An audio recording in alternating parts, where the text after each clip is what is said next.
घर जमाई। विकी को हमेशा किस्मत ने उसकी मेहनत से ज्यादा दिया। पैदा हुआ एक बड़े घर में, मुंह में चांदी की चम्मच लेकर, और शादी भी की एक उससे भी बड़े घर में, सोने की चम्मच मुंह में लेकर। उसे मेहनत करने का शौक नहीं था। एक शौक था, वो भी घटिया शायरी करने का। उसकी हर बात शायराना ही होती थी। जैसे कि एक दिन, दूर से देखा तो चांद पे दाग था, दूर से देखा तो चांद पे दाग था, पास से देखा साबुन का छाग था। ठोको ताली। अरे ऐसी शायरी करोगे तो ताली तो पता नहीं, कोई तुमको ही ठोक देगा। शायरी वो बिल्ली है जो किसी का भी रास्ता रोक दे, और क्या मैं किल हूँ जो कोई मुझे ठोक दे। मुझे तो आपसे बात ही नहीं करनी। मैं निकला था गाड़ी लेके, लेकिन दौड़ के जा रहा हूँ।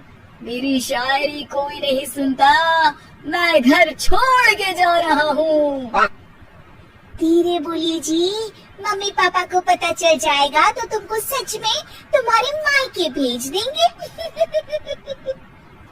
सस्ते साबुन से मेरी कॉलर चमकी नहीं, सच में चला जाऊंगा, मेरी बात कोई धमकी नहीं।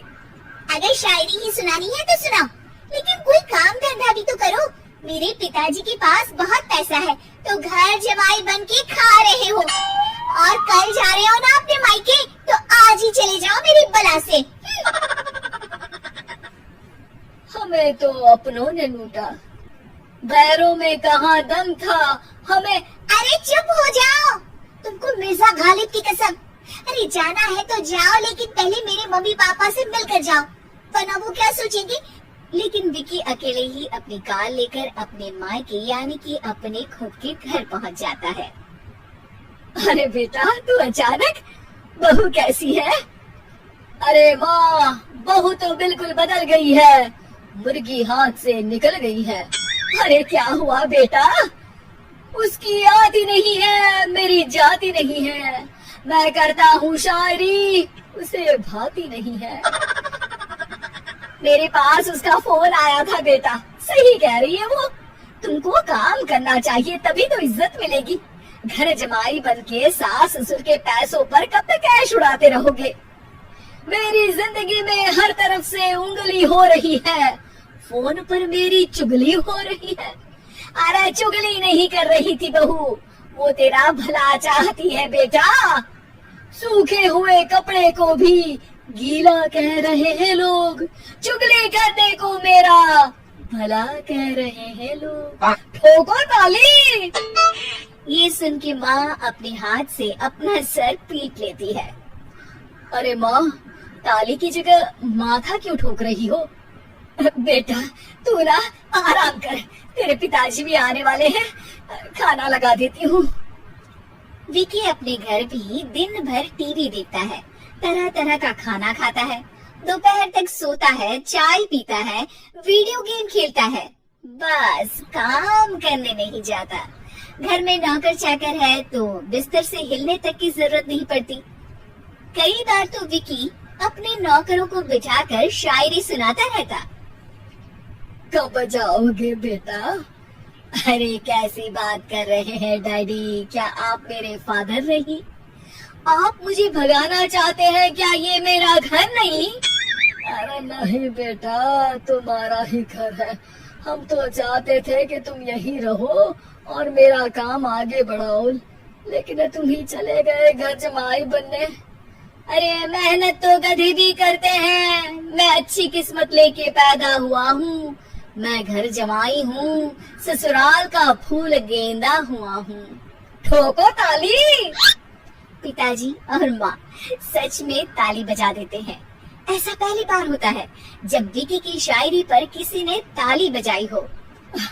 अरे आप लोग सच में ताली बजा रहे हैं?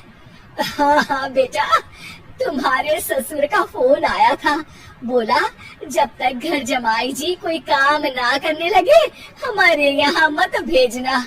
अब तू तो काम करने से रहा और तुझे रहना भी है हमारे घर में ही, करेगा भी शायरी ही। और बार बार ठोको ताली बोलेगा तो आदत डाल ही लेते हैं ताली ठोकने की। विकी उसी वक्त खड़ा होता है और बहुत गुस्से में सीधे ससुराल के लिए निकल जाता है। फिर से आ गए? लेकिन सुमन को देखते ही विकी पिघल जाता है। अब सुमन, आई एम सॉरी, आज से ना मैं सिर्फ शायरी ही नहीं बल्कि काम भी करूंगा। तुम अपने ऑफिस में बात कर लेना, कोई भी मेहनत का काम कर लूंगा। मैं घर जमाई बन के रहूंगा लेकिन काम करूंगा और इज्जत से रहूंगा। मतलब सिर्फ तुम नहीं आए हो, तुम्हारे साथ तुम्हें अकल भी आ गई है। मैं अपने कारखाने का मैनेजर बनाता हूँ तुमको, कल से मेरे साथ चलना वहाँ। थैंक यू ससुर जी। थैंक यू से काम नहीं चलेगा, एक शायरी सुनानी पड़ेगी। जरूर। ससुर के पास पैसा होते भी मेहनत जिसको भाई है, वही सच्चा दामाद है, वही अच्छा घर जमाई है। ठोको ताली। सब विकी की शायरी पर ताली ठोक देते हैं। शिक्षा, जब किस्मत आपको बहुत सारा दे दे तो उसकी कद्र करनी चाहिए और मेहनत करना कभी नहीं भूलना चाहिए।